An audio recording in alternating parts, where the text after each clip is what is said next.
Hello বন্ধুরা, মিত্রাস কিচেনে নতুন আরেকটি পর্বে সবাইকে স্বাগত। আজকে একটি খুবই জনপ্রিয় রেসিপি শেয়ার করছি, হান্ডি চিকেন, অর্থাৎ মুরগির মাংস তৈরি হবে মাটির হাঁড়িতে। মাটির হাঁড়িতে রান্না করার জন্য এর স্বাদ একদম অন্যরকম এবং অসম্ভব সুস্বাদু। গরম গরম ধোয়া ওঠা ভাতের সাথে খুব ভালো লাগে এই মুরগির পদটি। যে কোনো রেস্টুরেন্টের খুবই জনপ্রিয় পদেই হান্ডি চিকেন। এটি ছাড়া বিভিন্ন ধরনের চিকেনের রেসিপি রয়েছে চ্যানেলে, লিঙ্কগুলো ডেসক্রিপশন বক্সে পেয়ে যাবেন। পর্বটি শুরু করার আগে সকলের কাছে একটা ছোট্ট অনুরোধ হলো চ্যানেলটিকে সাবস্ক্রাইব করার। সাবস্ক্রাইব করার পরে পাশে থাকা বেল আইকনটা ক্লিক করতে ভুলবেন না। বেল আইকনটা ক্লিক করা না থাকলে নতুন রেসিপির নোটিফিকেশন কিন্তু আপনাদের কাছে পৌঁছবে না। ভিডিওটি ভালো লাগলে ভিডিওটিকে লাইক এবং শেয়ার অবশ্যই করবেন, আর আপনাদের মূল্যবান মতামত অবশ্যই আমাকে জানাবেন কমেন্ট সেকশানে। তাহলে পর্বটি শুরু করছি। এখানে মুরগির মাংস নিয়েছি 800 গ্রাম। ভালো করে পরিষ্কার করে ধুয়ে একটা ঝাঁঝরিতে রেখে দিয়েছি 20 মিনিট ধরে, অতিরিক্ত জলটা ঝরে যাওয়ার জন্য। এখানে মুরগির মাংসের টুকরোগুলো একটু বড় বড় হবে। প্রথমেই আমরা মাংসটাকে ম্যারিনেট করব, তাই একটা বড় পাত্রে মাংসটাকে নিয়ে নিলাম। এরপর এর মধ্যে একে একে দেব পেঁয়াজ কুচি, রসুন কুচি,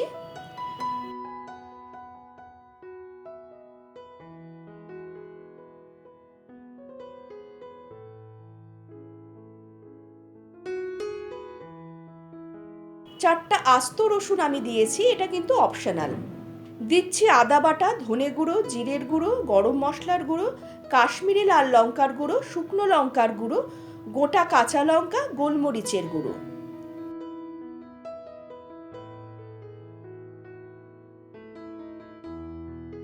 কাঁচা লঙ্কাগুলোকে ভেঙে ব্যবহার করছি, আর গোলমরিচের গুঁড়ো আধ ভাঙা হবে।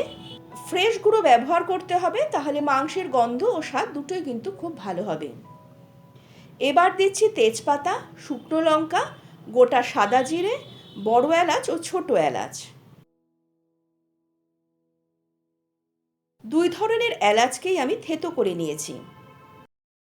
দিচ্ছি স্বাদ মতো লবণ, হলুদ, নামমাত্র চিনি ও আলু।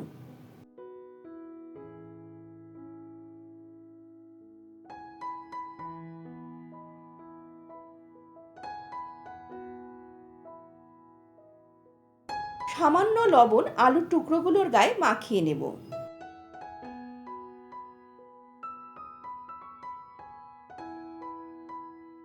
সর্ষের তেল দিয়ে সবকিছুকে ভালো করে মেখে নেব। সবকিছুকে ভালো করে মেশানো হয়ে গেলে ঢাকা দিয়ে রেখে দেব কমপক্ষে 1 ঘন্টা। আর সারা রাত ধরে রাখলে মাংসের স্বাদটা বহুগুণ বেড়ে যাবে। 8 ঘন্টা পর ফিরে আসছি। রান্নাটা মাটির হাঁড়িতে হবে, তা আমি আগেই বলেছি। এই ধরনের মাটির হাঁড়ি দশকর্মার ভাণ্ডার বা যেখানে মাটির জিনিস কিনতে পাওয়া যায় সেখানে পেয়ে যাবেন। এর সঙ্গে মাপ করে হাঁড়ির একটা ঢাকনা কিনে নিতে কিন্তু ভুলবেন না। মাটির হাঁড়িটাকে খুব ভালো করে পরিষ্কার করে ধুয়ে নিতে হবে, যাতে এর মধ্যে কোনো বালি না থাকে।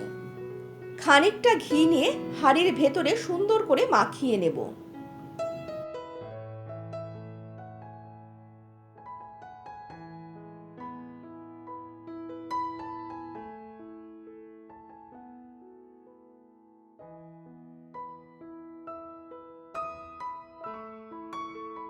ম্যারিনেট করা মাংসটাকে এবার হাঁড়িতে নিয়ে নেব।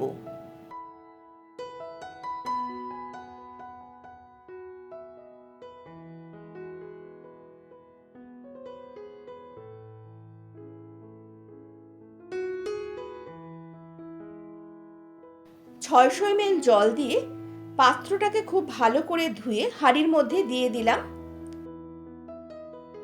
এবার মিশিয়ে নেব।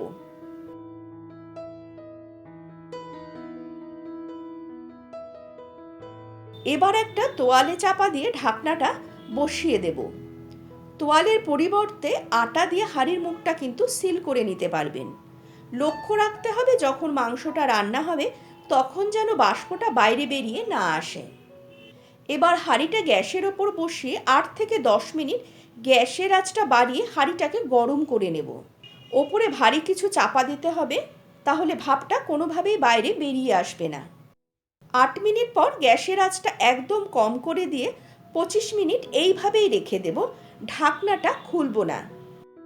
তবে মাঝে মাঝেই হাঁড়িটা ধরে নাড়াতে হবে, কিন্তু কোনোভাবেই হাঁড়িটা ঝাঁকাবেন না, তাহলে কিন্তু হাঁড়িটা ভেঙে যেতে পারে।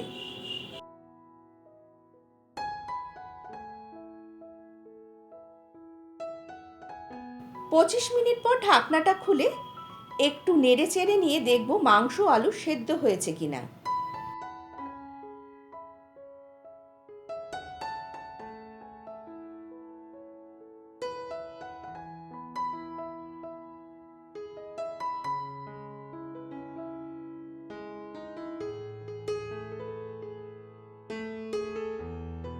মাংস ও আলু দুটোই খুব সুন্দর সেদ্ধ হয়ে গেছে। এবার আর করণীয় বিশেষ কিছুই নেই, ঝোলটাকে জাল দিয়ে দেব গ্যাসের আঁচটা বাড়িয়ে। তবে ঘন ঘন কিন্তু নাড়তে হবে, নইলে নিচ থেকে পুড়ে উঠবে।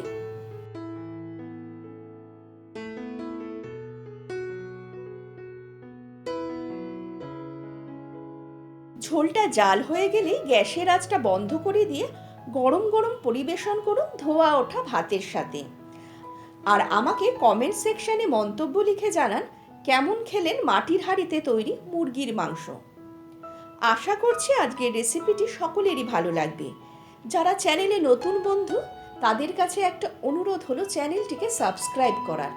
সাবস্ক্রাইব করার পরে পাশে থাকা বেল আইকনটা অবশ্যই ক্লিক করে দেবেন। আজকের কিচেন পরিক্রমা এখানেই শেষ করছি। সকলেই ভালো থাকবেন, সুস্থ থাকবেন এবং আমার চ্যানেলের সাফল্য কামনা করবেন। তাহলে আজকের মতো বিদায় নিচ্ছি। নমস্কার।